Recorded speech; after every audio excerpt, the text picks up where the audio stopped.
એક મહત્વના સમાચારની વાત કરીએ તો ભરૂચ જિલ્લામાં ભાજપમાં મોટું ભંગાણ પડ્યું છે। જી હા, મહેશ વસાવાએ ભાજપ સાથે છેડો ફાડી લીધો છે। પોતાના કામને ન્યાય ન મળતો હોવાનો આક્ષેપ કર્યો છે અને મહેશ વસાવા પાર્ટીથી નારાજ હોવાથી પક્ષ છોડ્યો છે। મહત્વનું છે કે મહેશ વસાવા ડેડિયાપાડાના ધારાસભ્ય રહી ચૂક્યા છે।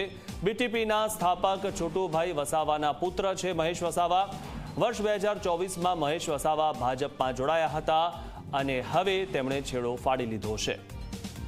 તો સૌથી મહત્વની વાત એ છે કે તેઓ નારાજ ચાલી રહ્યા હતા છેલ્લા ઘણા સમયથી અને ભરૂચ જિલ્લામાં ભાજપમાં આ ખૂબ મોટું ભંગાણ પડ્યું તેવું કહી શકાય। મહેશ વસાવાએ ભાજપ સાથે છેડો ફાડ્યો। પોતાના કામને ન્યાય ન મળતો હોવાનો આક્ષેપ કરવામાં આવ્યો છે તેમના દ્વારા। મહેશ વસાવા પાર્ટીથી નારાજ હોવાથી તેમણે પક્ષ છોડ્યો છે। મહત્વનું છે કે મહેશ વસાવા ડેડિયાપાડાના ધારાસભ્ય પણ રહી ચૂક્યા છે। બીટીપીના સ્થાપક છોટુભાઈ વસાવાના તેઓ પુત્ર છે।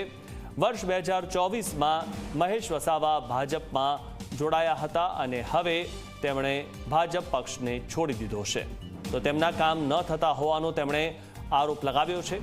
છોટુભાઈ વસાવાના પુત્ર છે મહેશ વસાવા અને હવે તે ભાજપથી અળગા થઈ ગયા છે।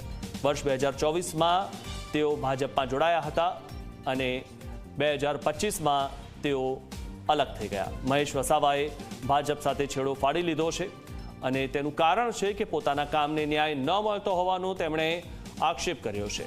તો મહેશ વસાવા પાર્ટીથી નારાજ હોવાથી તેમણે પક્ષ છોડ્યો છે તેવું તેમનું કહેવું છે અને છોટુભાઈ વસાવાના પુત્ર છે મહેશ વસાવા જેઓ 2024માં ભાજપમાં જોડાયા હતા। વર્ષ 2024માં મહેશ વસાવા ભાજપમાં જોડાયા હતા અને હવે 2025માં તેમણે ભાજપ સાથે છેડો ફાડી લીધો છે। તો ભાજપના નેતા યજ્ઞેશ દવે આપણી સાથે ફોન લાઈન પર જોડાઈ ચૂક્યા છે। યજ્ઞેશભાઈ, આપનું સ્વાગત છે ઝી 24 કલાકમાં। યજ્ઞેશભાઈ, જે રીતે મહેશ વસાવા પાર્ટીથી નારાજ હોવાથી તેમણે પક્ષ છોડ્યો છે, આપ આ બાબતે શું કહેશો?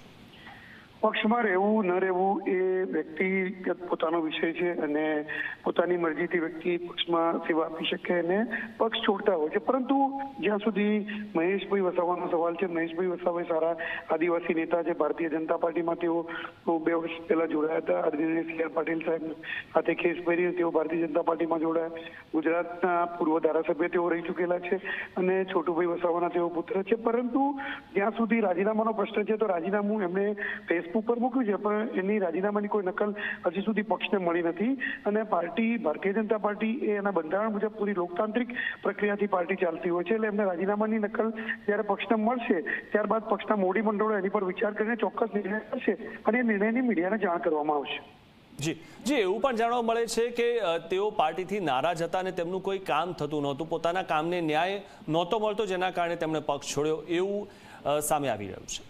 કયા પ્રકારના કામ હતા અને કયા કામ નતા થતા એ મહેશભાઈ જાણે અને ત્યાંના લોકો જાણે, બરોબર છે। પરંતુ જ્યાં સુધી પાર્ટીનો પ્રશ્ન છે ત્યાં સુધી પાર્ટીમાં આવેલા કોઈ પણ સભ્યો હોય, કોઈ પણ પક્ષ છોડીને આવ્યા અથવા તો પાર્ટીના જૂના સભ્યો હોય, એ ભારતીય જનતા પાર્ટી દરેક માટે સરખું રાખતી હોય છે અભિપ્રાય અને ભારતીય જનતા પાર્ટી દરેકને સરખું સ્થાન પણ મળતું હોય છે। એટલે ભારતીય જનતા પાર્ટીમાં કોઈ પ્રશ્ન ઉપસ્થિત થતો નથી, પરંતુ એમને શું અંગે નારાજગી થઈ જાય છે એ ભારતીય જનતા પાર્ટીનું મોવડી મંડળ ચોક્કસ વિચારશે।